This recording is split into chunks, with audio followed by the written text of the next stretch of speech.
चालू आहे भावांनो मी फासाठी हाणणं. हे बघा वडबता फासाठी कुठं बैलाची वाट पाहते. याच्या पहिलं मी असे लई कठीण काम केले. बैलाची कामं मी स्वतः केली. हे काम मोठी गोष्ट आहे माझ्यासमोर.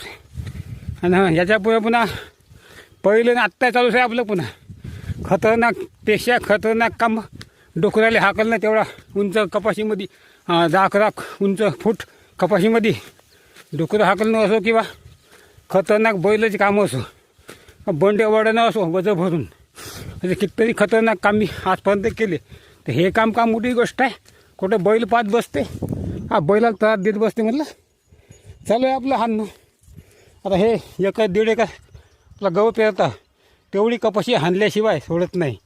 जगा वल्ली आहे पासाठी ले वल पकडून आहे, माती पेंट पकडून आहे. पण हाणताव म्हणजे हाणताव. चांगले बैल हट्टे या फासाटीले. पण मी स्वतः हाणताव. पहिलं मी व्यायाम करताव ना. आणि पुन्हा याने पुन्हा बावळी वाढते यानं. मग हे चालू आहे आपलं. त्याचसाठी चालू आहे. मी पहिल्यापासूनच असेच काम करतो. खाऊन ताकदही वाढते, शक्ती बुद्धी वाढते, सर्वच वाढते, स्टॅमिना वाढते, अनेक गोष्टी वाढते. म्हणून आपलं हे चालू आहे काम. आता हे बघा तिकडे चालू आहे गहू पेरणं. आमचा गहू पेरणं चालू आहे. हे बघा तिकडे चालू आहे गहू पेरणं.